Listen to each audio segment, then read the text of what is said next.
The Lord be with you. A reading from the Holy Gospel according to Mark.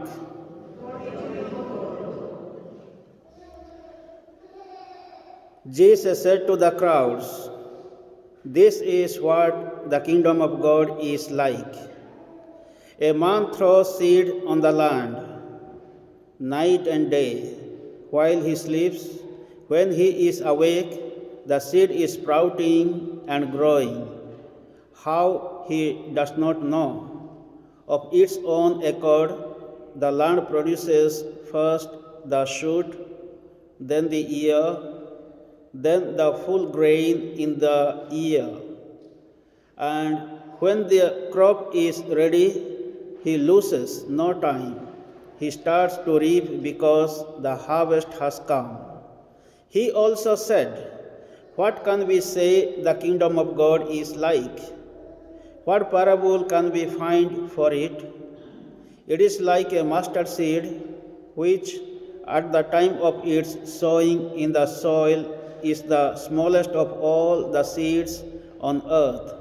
Yet once it is sown, it grows into the biggest shrub of them all and puts out big branches so that the birds of the air can shelter in its shade." Using many parables like these, he spoke the word to them, so far as they were capable of understanding it. He would not speak to them except in parables, but he explained everything to his disciples when they were alone. The Gospel of the Lord.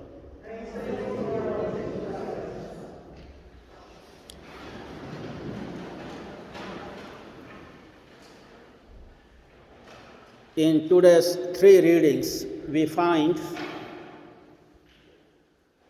the kingdom of God. In the first reading, we heard from the book of prophet Ezekiel, talking about planting a cedar tree, which is symbolizing the remnants of Israel in Babylon, those who were in exile. And in the second reading, we heard from the letter of St. Paul to the Corinthians. He says, "We are on a journey towards the kingdom of God, and we must grow by faith, not by sight." In today's gospel, we find Jesus is talking about the kingdom of God, and he is giving the two parables, the parable of a seed and the parable of a mustard seed. What is the kingdom of God? Where is the kingdom of God? And how the kingdom of God is growing today? According to St. Paul, Romans chapter 14, verse 17, he says, "The kingdom of God does not mean by food and drink, but righteousness, peace, and joy in the Holy Spirit."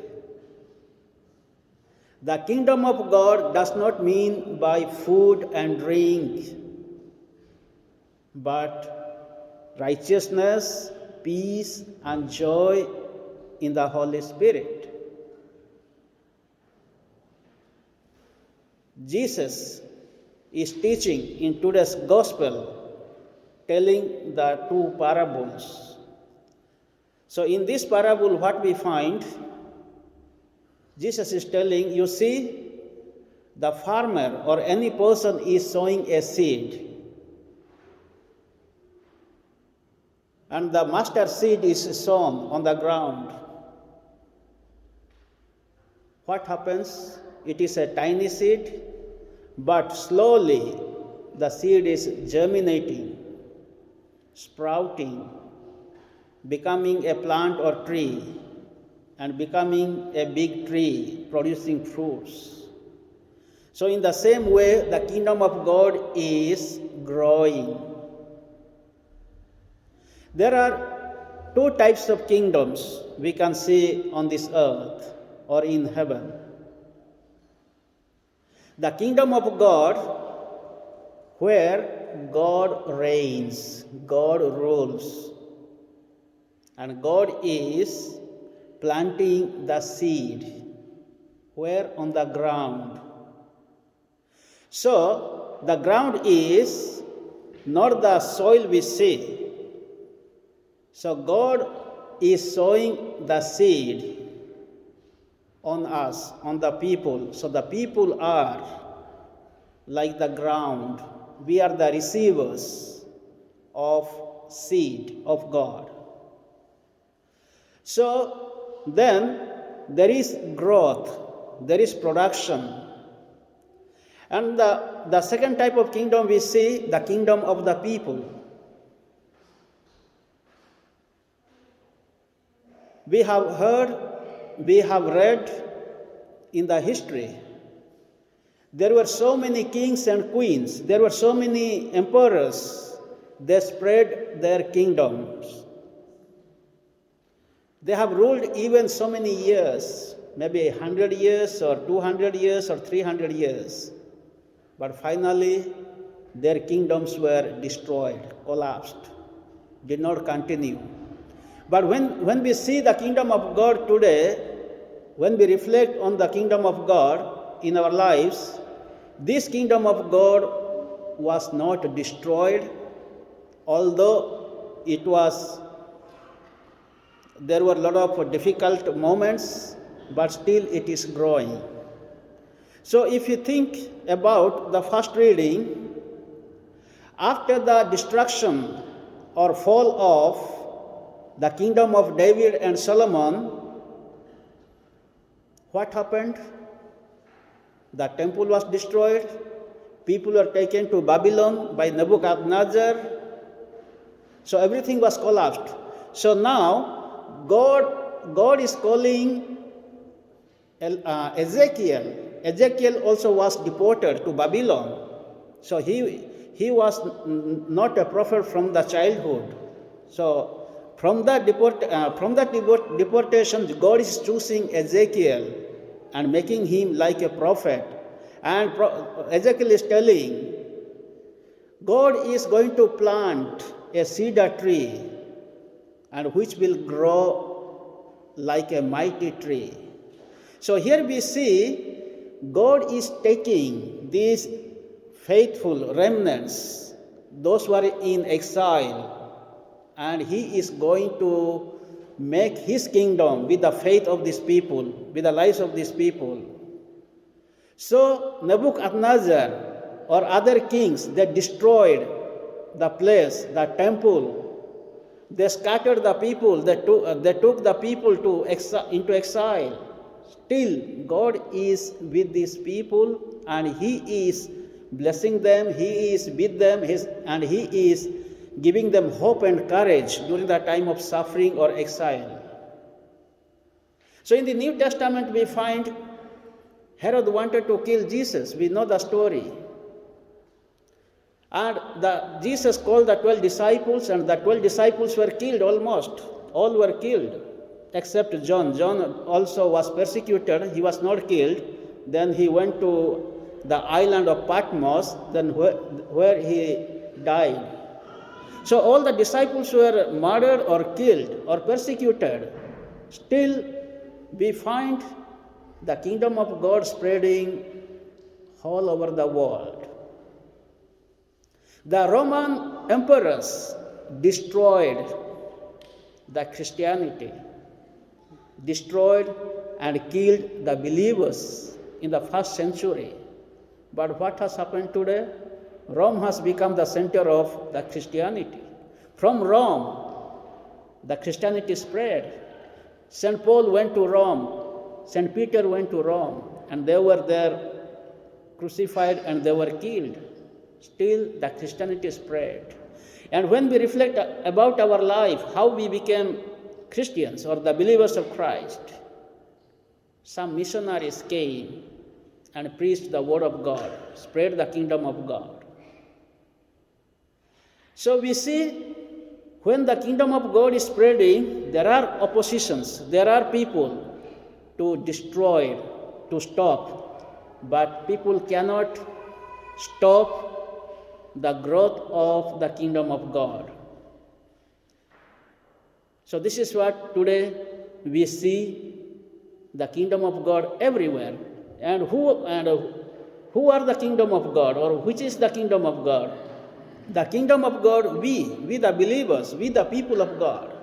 People, those who have faith and trust, hope in God, we experience God's presence in our lives. And how to establish this kingdom of God? How to spread this kingdom of God? First of all, we need to have faith in God. If we have faith in God, trust in God, hope in God, then we can spread.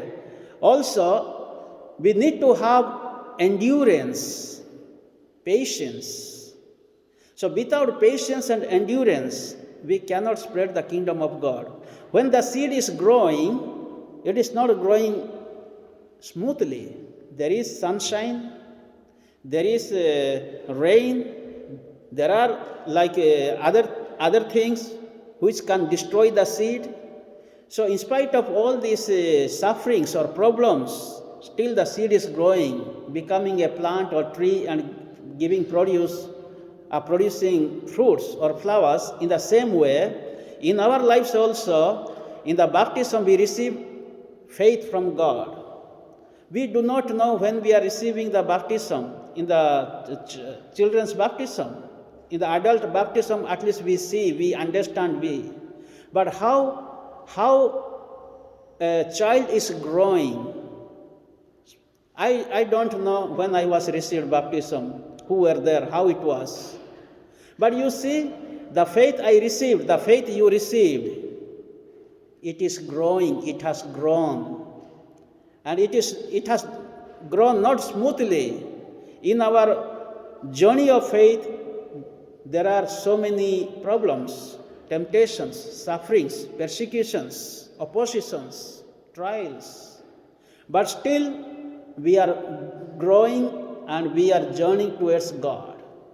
Look at Jesus, how he grew. And God is always starting his kingdom from a tiny person or from a tiny things, from a humble beginning. When we look at the Bible, whole Bible, God has not chosen so many big people to start his kingdom. He has chosen the humble ones, the poor ones, the uneducated ones, the ignorants, the poor, the sinners. He has chosen such type of people. He has not chosen so many big people to start his kingdom to establish on this earth. Today, the church or the society, the world is running not because we have money or knowledge or power, because of the good hearts of good people. There are so many also bad people are there. Also there are so many good people are there. So we see one side the kingdom of God based on true love, joy, peace, happiness, justice, equality. On the other hand, also we see violence, hatred, jealousy, injustice, war. All these things we find. So there is a constant fight between the kingdom of God and the kingdom of evil ones. Jesus came into this world to establish God's kingdom. When the disciple asked him, Lord, teach us to pray. In the Lord's Prayer we find, Jesus told them, Thy kingdom come, thy will be done, on earth as it is in heaven. Jesus did not teach, our kingdom come, our will be done, like that. So Jesus always taught his disciples or the people for the coming of God's kingdom. God's will be done, not our will. So once we do our own will, then we make our own kingdom, and this kingdom will not remain. It will be destroyed. It may remain for 50 years or 5 years or 100 years or 200 years. then it will be destroyed. But once we are establishing God's kingdom with God's plan, God's will, based on true love, joy, peace, justice, and equality, it will remain. So who is the agent of God's kingdom? God himself. And we are the instruments. Today we have come around this altar to experience God's love. God never abandoned his people. As we heard in today's first reading, God has not abandoned us. He is always with us. Jesus is always with us. Although he died, he was resurrected and he ascended into heaven, but he is always with us in this holy sacrament of Eucharist. We are going to receive Jesus, and once we receive Jesus in the form of bread and wine, we are energized, we are getting God's power, God's strength. When we listen to the word of God, we understand the meaning of God's plan in our life. So that is what, when we come to the church, we are not wasting our time. Let us pray in this Mass that we may always experience God's protection in our life. God is with us always. In this time of pandemic, let us pray very specially. We need more power and strength to practice our faith, to love our brothers and sisters, those who are in need, to give witnessing life in the time of persecutions, in the time of suffering. May the good Lord continue to bless us, bless our families, bless this earth. Thus, God's kingdom may be prevailed everywhere in the world.